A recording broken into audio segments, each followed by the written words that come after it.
মেহমান হয়ে এসেছে। আল্লাহ পাক পাঠিয়েছেন হযরত আদম আলাইহিস সালাম থেকে নিয়ে ঈসা রূহুল্লাহ আলাইহিস সালাম পর্যন্ত যত নবী পৃথিবীর জমিনে এসেছেন সমস্ত নবীরা বলেছেন আখির জামানার পয়গম্বরের মায়ের নাম হবে আমিনা, আব্বার নাম হবে আব্দুল্লাহ।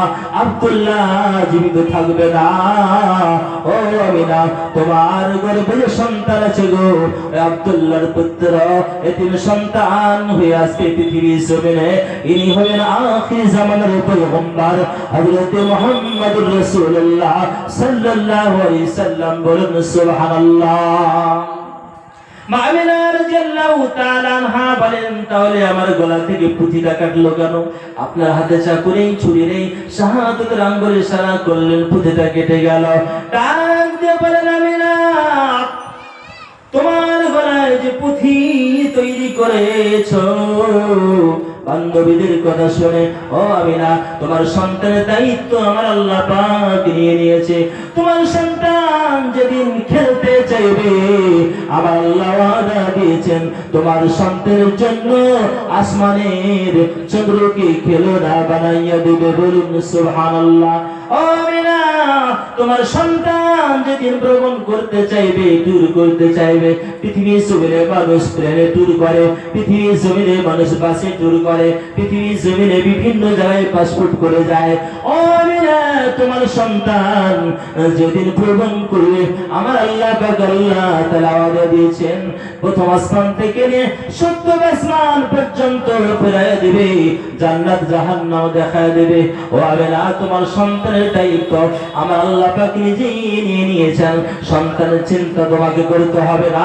লোহার পুঁথি তৈরি করে গলায় পরিধান করেছিলে আমার আল্লাহ পাক আরশ আজিম থেকে দেখেছেন, অপছন্দ করেছেন। আমিনা, আখির জামানার পয়গম্বরের মা হওয়ার সত্য গলায় লোহার পুঁথি তৈরি করে পরিধান করেছে আমার আল্লাহ পাক সহ্য করেন নেই, আমাকে পাঠিয়ে দিয়েছেন আমিনা তোমাকে আখির জামানার পয়গম্বরের মা হওয়ার সুসংবাদ দেওয়ার জন্য।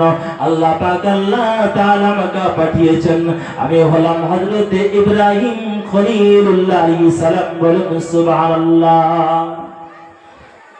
এই কথা যখন বললেন আমিনা রাদিয়াল্লাহু তাআলা আনহা, তিনি দেখলেন এত সুন্দর কথা শোনার পরে যখন বেরিয়ে চলে গেলেন, লক্ষ্য করলেন কোন দিকে যায়, বাবা আর দেখা হলো না। এইরকম ভাবে সুন্দর সুন্দর জিনিস দেখতে থাকে মা আমিনা রাদিয়াল্লাহু তাআলা আনহা। প্রতিবেশী মহিলার শিকায়ত করে দিল, নালিশ জানাই দিল, তোমার বিধবা বউ আব্দুল্লাহর স্ত্রী এত সুন্দর কেন, এত সুন্দর চেহারা দেখা যায়, কে ক্রিমে দেয়, কে সেন্ট দেয় বলো? আব্দুল মুত্তালিব অনেকের কথা শুনতে শুনতে শেষ পর্যায়ে মা আমিনাকে ডাকে পাশে বসাই নিলেন, বড় আদর করে বলছেন, আমিনা মা, তোমাকে আমি একটা কথা জিজ্ঞাসা করব, সত্য সত্য উত্তর দেবে। বলে, আব্বুজান কি বলতে চান বলুন। বলে, তোমার চেহারা এত সুন্দর দেখা যায়, আর তুমি যে রাস্তা দিয়ে চলাফেরা করো রাস্তাটা সেট হয়ে যায়। আমিনা, তুমি বলো এত সুন্দর জিনিস তুমি কোথায় পাও, কে এনে দেয়? আমিনার চোখ দিয়ে ঝরঝর করে নয়নে পানি বহিতে লাগলো। আব্দুল মুত্তালিব ডাক দিয়ে বলে, মা আমিনা, তুমি কেন কান্দো? তুমি সত্য কথাটা প্রকাশ করো। আমিনা রাদিয়াল্লাহু তাআলা আনহা বললেন, আব্বাজান, আপনার সন্তান পৃথিবীতে জীবিত থাকা অবস্থায় কোনোদিন মক্কার মার্কেট দেখে নাই, আব্বাজানের ঘরে ছিলাম, কোনোদিন মদিনার মার্কেট দেখে নাই, আর আপনি এত সুন্দর মার্কেটের কথা বলতেছেন গো আব্বাজান। আমি আপনার ছেলে দুনিয়া থেকে যাওয়ার পরে আমার গর্ভে যে সন্তান আছে, এই সন্তান আছেন, আমি এত সুন্দরভাবে চলাফেরা করি আব্বাজান, আমি সর্বদা হুঁশিয়ার হয়ে চলাফেরা করি, কিন্তু এত সুন্দর সুন্দর জিনিস দেখি, যদি আপনাকে বলি আপনি বলবেন পাগলিনী দেওয়ানি বলবেন। বলে, মা কি দেখো? ও আব্বাজান, আমি এখন কাবা বাইতুল্লাহ দিকে লক্ষ্য করি, সেখান থেকে নূরের ছটা আসে, আসমানের তারকার দিকে যখন তাকিয়ে দেখি তারকাগুলো ঝুঁকে যায়। আব্বাজান যখন চন্দ্রের দিকে তাকায়, চন্দ্র থেকে নূরের তাজুল ভেসে আসে। আব্বাজান শুধু তাই নাই, মরুভূমির ময়দানে যখন হাঁটি, আমার পায়ের নিচে কাঁটা কুচ পাথরগুলো তুলোর মতো নরম হয়ে যায়। আব্বাজান শুধু তাই নয়, আমি যখন গাছের সাইডে চলি, গাছের শাখাগুলো ঝুঁকে যায়। আব্বাজান মরুভূমির ময়দান দিয়ে চললে আমার মাথার উপরে মেঘ ছায়া করে। আব্বাজান আমি পানি যখন আনতে যাই, মহিলারা সকলের দঞ্চিতে রসা মেনে পানি উঠায় গো আব্বা। আমি যখন পানি আনতে যাই, আকাশের দিক থেকে এমন একটি আওয়াজ আছে, জিবরাইল আমার হাবিবের মা পানির জন্য চলেছে, কুয়ার যেন বেয়াদবি না করে। আব্বাজান আমি কথাটা কানে শুনলাম, কুয়ার কাছে গিয়ে দেখি আমি রসা বানতে শুরু করেছি দলচিতে। আমি তো অবস্থায় দেখতেছি কুয়ার তলা থেকে পানি উঠে উঠে উঠে আস্তে আস্তে কুয়ার কাঁধার পর্যন্ত লেগে গেল। আমি ডলচি এবং কলসি ভর্তি করে বাড়ি ফিরে এলাম। শুধু তাই না আব্বাজান, এক আশ্চর্যতম স্বপ্ন দেখি। আমার প্রতিবেশী বান্ধবীদেরকে যখন বললাম, তারা বলল, আমি না, তুমি তো বেধবা, তোমার স্বামী জীবিত নাই, আজে বাজে স্বপ্ন দেখো। তুমি একটি লোহার পুঁথি তৈরি করে গলায় পরিধান করো, আজে বাজে স্বপ্ন দেখবে না। আব্বা লোহার পুঁথি তৈরি করে আমি গলায় পরিধান করলাম। ওই রাত্রিতে গভীর রজনীতে আব্বাজান আমি শহীদ আছি, আমার চোখ দিয়ে পানি বয়ে যায়। আমার সন্তান কার আব্বু বলে ডাকবে, আমার সন্তানকে কে খেলনা এনে দেবে, আমার সন্তান দুনিয়াতে আসলে পারে কে আদর করবে। আমি বড় চিন্তিত অবস্থায়, শহীদ অবস্থায় ছিলাম। ঘুম এসেছে, দরজাটা আস্তে করে খুলে গেল গব্বা। আমি হঠাৎ করে দেখছি এমন একটা বীর পুরুষ, মাথায় পাগড়ি, পা পর্যন্ত জুব্বা, আমাকে সালাম জানাই দিল। আমি সালামের জবাবটা দিয়ে দিলাম। সঙ্গে সঙ্গে শাহাদাতের আঙ্গুল ইশারা করলো, করার সঙ্গে সঙ্গে আমার গলা থেকে লোহার পুঁথি কেটে পড়ে গেল। আব্বাজান আমি জিজ্ঞাসা করলাম, বাবা আপনি কে? আমার আব্বার ঘরে ছিলাম, সাক্ষাৎ হয় নাই, আমার স্বামী জীবিত অবস্থায় কোনোদিন দেখে নাই। আজ গভীর রাত্রিতে আপনি কেন আমার ঘরে প্রবেশ করলেন? আপনার হাতে কোনো চাকু নেই, ছুরি নেই, আমার লোহার পুঁথিটা ইশারা করে কেটে দিলেন। আপনার পরিচয়টুকু দেন। আব্বাজান যখন আমি এই কথা বললাম, আমাকে ডাক দিয়ে বলে, ও আমিনা, আমার পরিচয়ের পূর্বে আল্লাহ পাক তোমার পরিচয় করিয়ে দেবার জন্য আমাকে পাঠিয়েছেন। ও আমিনা, তোমার গর্ভে যে সন্তান আছে সাধারণ সন্তান নয়, 1,24,000 পয়গম্বরের সরদার, 1,24,000 পয়গম্বরের নেতা, 1,24,000 পয়গম্বরের সর্বশ্রেষ্ঠ পয়গম্বর নবী মুহাম্মদুর রাসূলুল্লাহ সাল্লাল্লাহু আলাইহি সাল্লাম তোমার গর্ভে এসেছেন। আদম আলাইহিস সালাম ভুল করার পরে 350 বছর ধরে আল্লাহর কাছে দোয়া চেয়েছিলেন, রব্বানা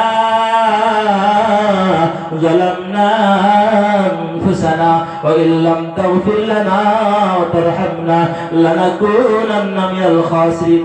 তওবা কবুল হয় নাই। হঠাৎ করে 350 বছর পরে আদম আলাইহিস সালামের মাথায় খেয়াল এলো, আরশ আজিমের উপর লেখা ছিল, লা ইলাহা ইল্লাল্লাহু মুহাম্মাদুর রাসূলুল্লাহ। আদম আলাইহিস সালাম বলে, আল্লাহ গো, তোমার নামের পাশে পাশে মুহাম্মাদুর রাসূলুল্লাহ যে নাম লেখা দেখেছিলাম, ওই রাসূলুল্লাহ রাস্তা দিয়ে বলছে, আল্লাহ তুমি আমার গুনাহকে ক্ষমা করে দাও, আমার ভুল হয়ে গেছে।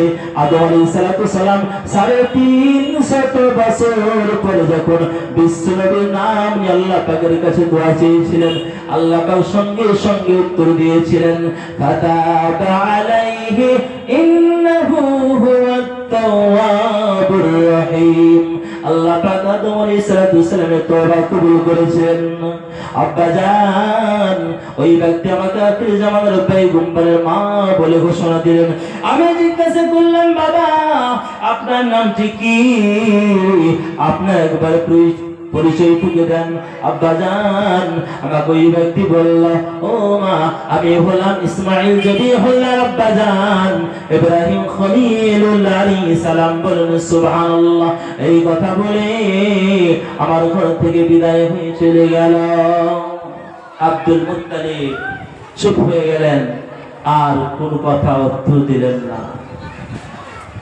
আব্দুল মুত্তালিব বুঝতে পারলেন যে আমিনার গর্ভে যে এসেছে এ সাধারণ সন্তান নয়, এটা আখির জামানার পয়গম্বর আল্লাহ পাক মেহমান করে পাঠিয়েছেন।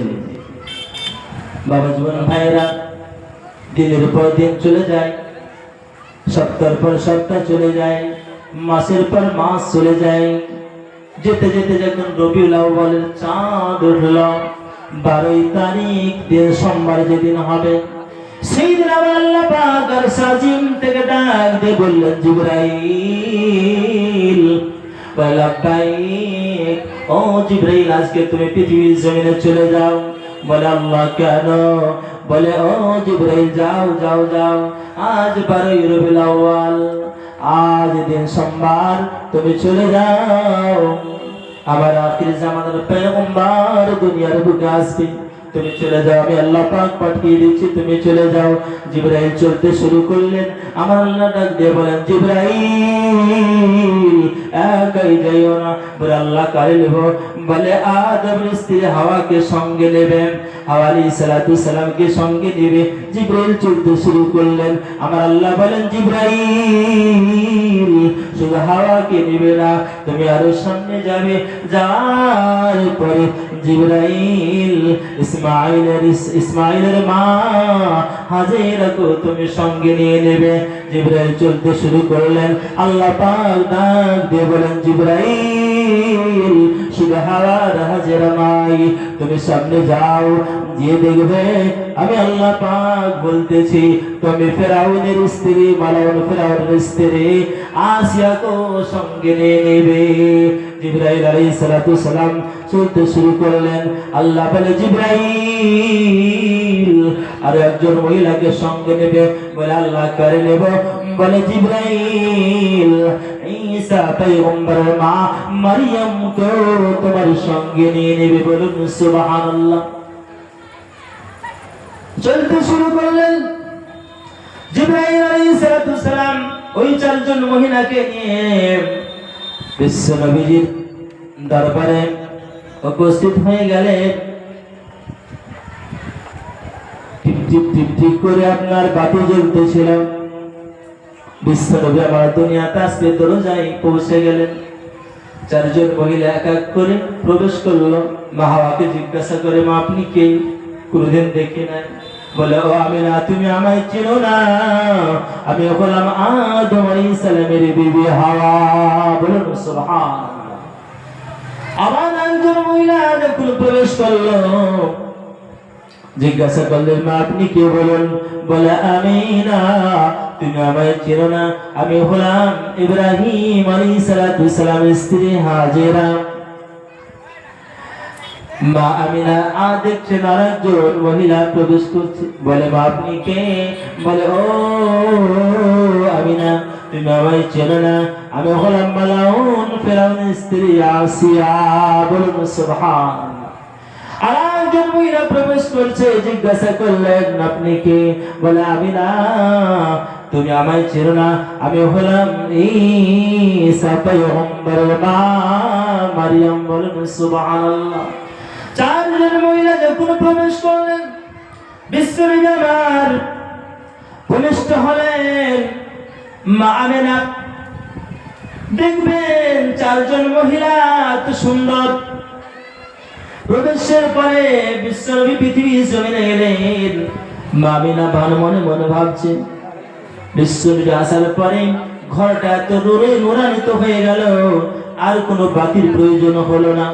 মা আমিনা রাদিয়াল্লাহু তাআলা আনহা তিনি দেখছেন যে এই সন্তানের সম্বাদ আমাকে আদম আলাইহিস সালাম থেকে নিয়ে ঈসা রাসূলুল্লাহ আলাইহিস সালাম পর্যন্ত সম্বাদ দিয়ে গেছেন।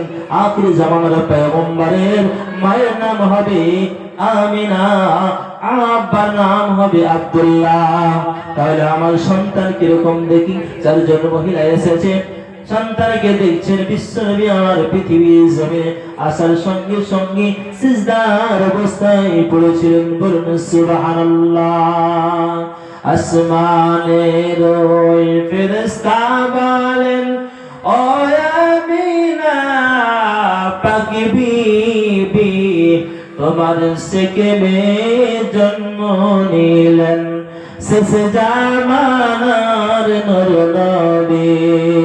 দরিয়ার মাঝরা বলেন, আজ আমাদের খুশির দিন, কুরাইশ বংশে জন্ম নিলেন রহমত লিল আলামিন।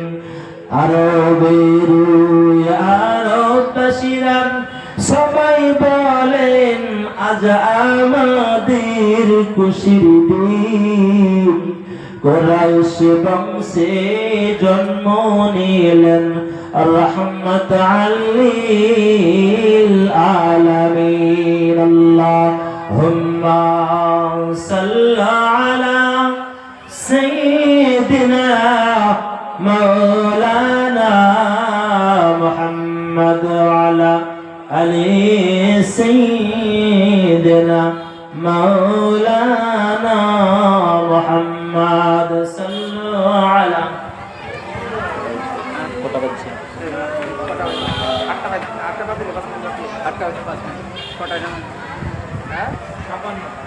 আল্লাহ তাবারক ওয়া তাআলা সুবহানাহু ওয়া তাকাদ্দাস তো বিশ্বনবী মুহাম্মদ রাসূলুল্লাহ সাল্লাল্লাহু আলাইহি ওয়াসাল্লামকে পাঠিয়েছিলেন। ওই দিনটা ছিল 12ই রবিউল আউয়াল, ওই তারিখটা ছিল 12ই রবিউল আউয়াল, আর ওই দিনটা ছিল সোমবারের দিন। আল্লাহ পাক পাঠিয়েছেন কার জন্য? এই মানুষের হেদায়েতের জন্য আল্লাহ রাব্বুল আলামিন পাঠিয়েছিলেন। তো বাবা জীবন ভাইরা, আমার পর্দা নশীনা ধার্মিক মা বোনেরা, আল্লাহ রাব্বুল আলামিন